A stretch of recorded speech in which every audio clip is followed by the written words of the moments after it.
Chapter 20. Immanence and Power. An important aspect of the church and state controversy is the question of immanence. To begin with, let us define both immanence and its related term, transcendence. As applied, for example, to theology, transcendence means that God is above and beyond all other forms of being, that he is uncreated being, whereas all else is created being.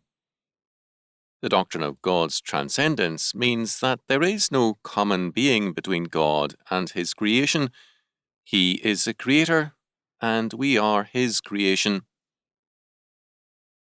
An immanent God, on the other hand, indwells within the universe and has a common being with it.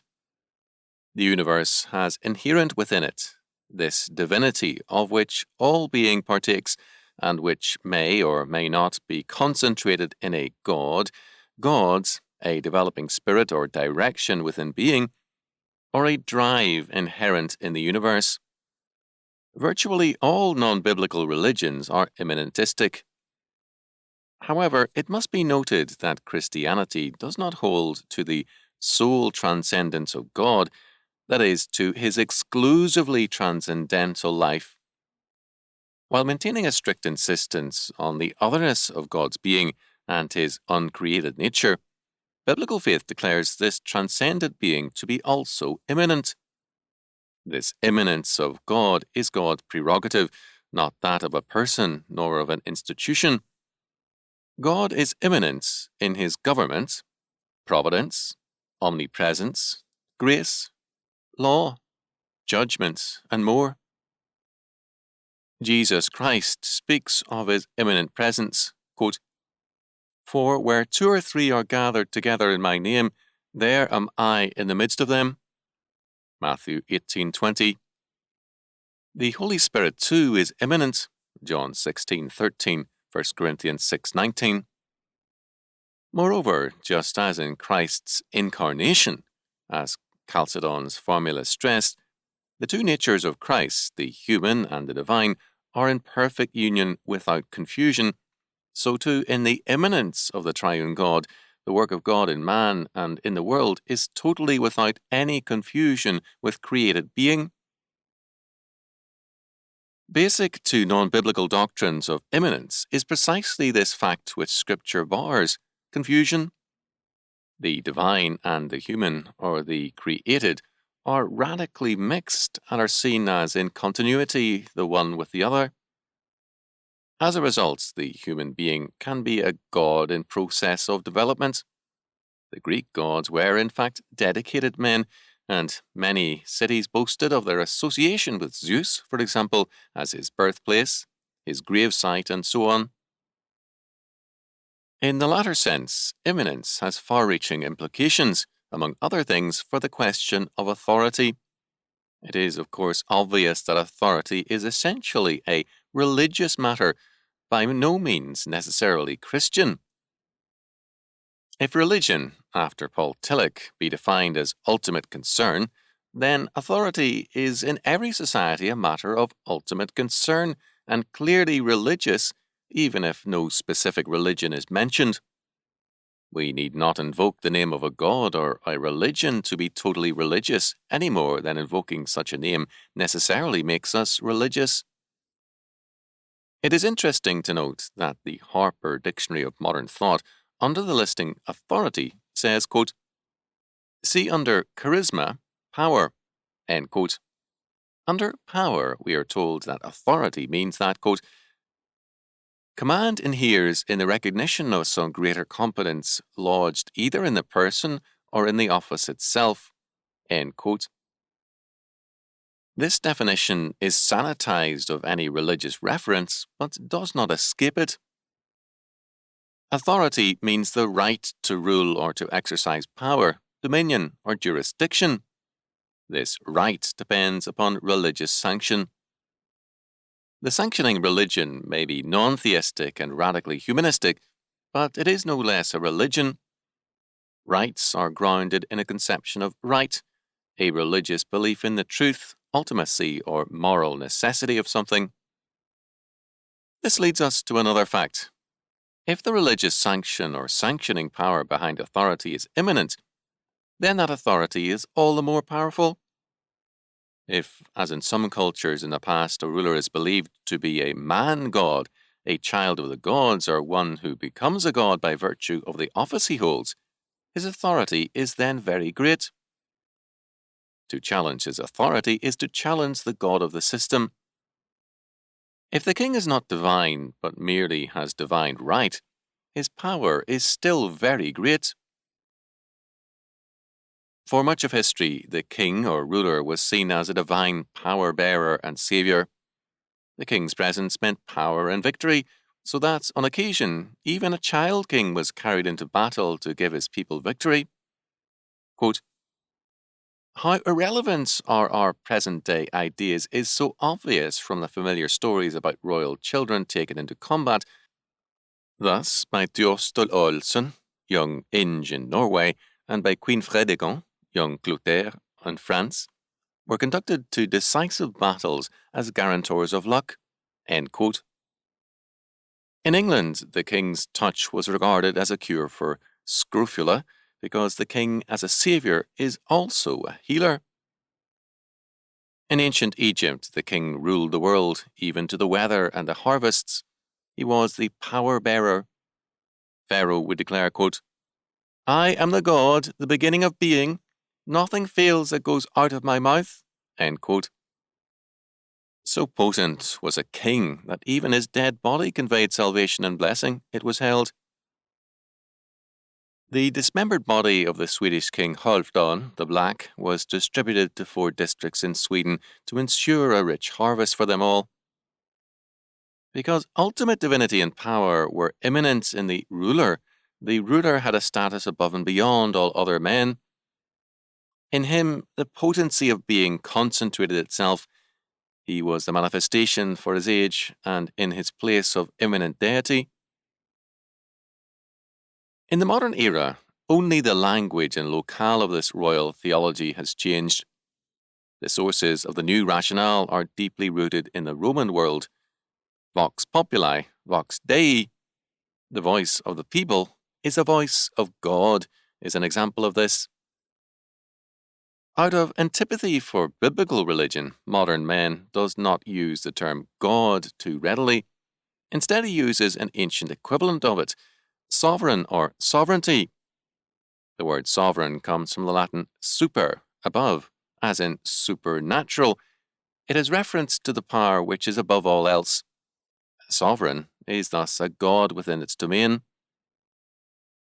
Every modern state claims sovereignty. It is held to be a necessary attribute of civil government, a faith which is clearly in opposition to biblical faith. The claim of the state to sovereignty rests on a belief in the radical immanence of divinity in the natural order. In Hegel, we see sovereignty ascribed to an immanent power in the universe, variously called reason, spirit, and freedom. Spirit, for Hegel, is, quote, defined as that which has its centre in itself, end quote. It is, quote, self-contained existence, end quote. And self-contained existence, quote, is freedom exactly, end quote. This reason, freedom, spirit is divine. Quote, the shape which the perfect embodiment of spirit assumes, the state, end quote, means that divine immanence in the world is present in the form of the state. Hegel was not alone in such a doctrine. The various strands of Enlightenment thinking had been converging on the same concept of immanence. For Jean-Jacques Rousseau, the will of every man becomes embodied in a general will, and the state is the manifestation of this general will. For Rousseau, sovereignty is inalienable. The sovereign is the collective being of the people in the state.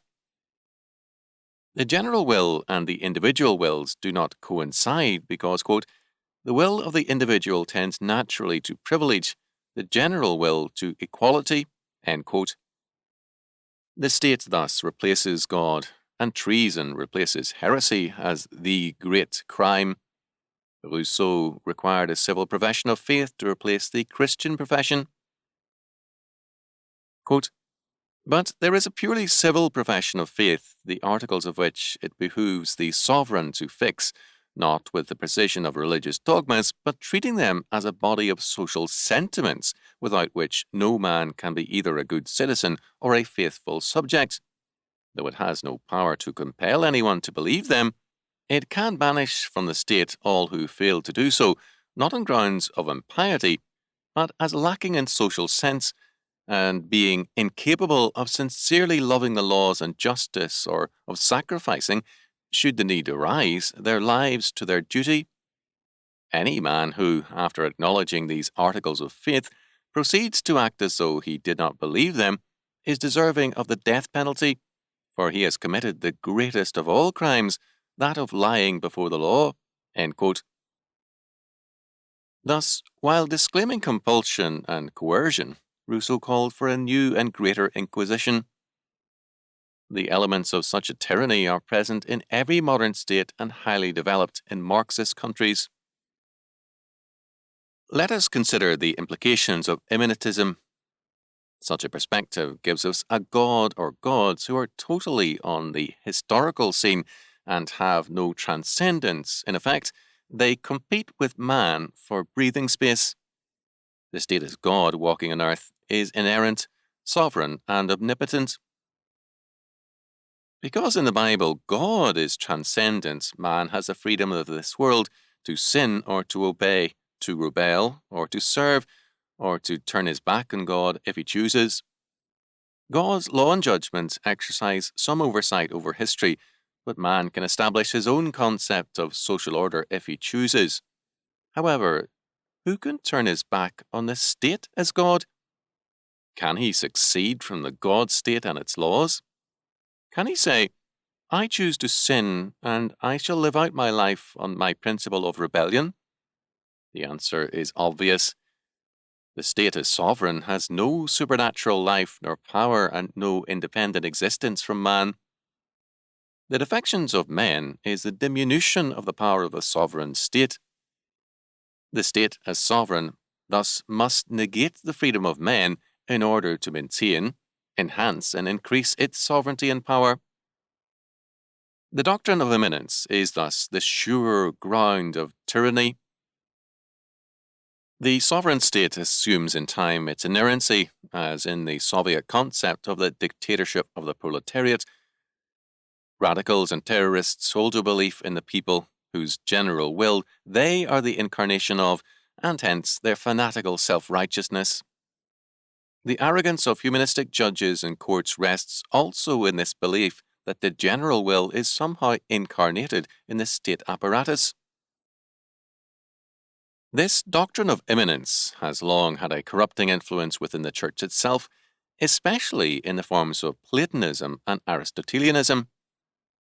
As a result, the Church has too often drifted into immanentistic identifications of Church and state alike with the triune God. On the other hand, to stress the total transcendence of God after the fashion of Karl Barth is also evil. For Barth, God is so radically separated from the world that he functions only as a limiting concept, which is all that he is in Barth's thought. For Barth, God cannot be the Almighty, nor power in itself. Quote, God is the essence of the possible, end quote, which is almost like saying God is the essence of creation's possibility. What else can he be the possibility of? Barth's God is like an empty, dead letter office set up to receive letters to Santa Claus.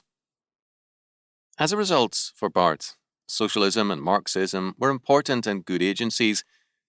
Having reduced God and the transcendent to, quote, the possible, end quote, Barth left the state free to be the very present reality and being. Barth's memorials have been churches in shambles and states freed to play God. In a true doctrine of transcendence, God, the Lord, as King of creation, establishes a framework of law for all things. His laws for man are given in his inscriptured word, the Bible. These laws provide the structure for freedom and prosperity under God. Men are not coerced to be good, but neither can their attempts to play God succeed.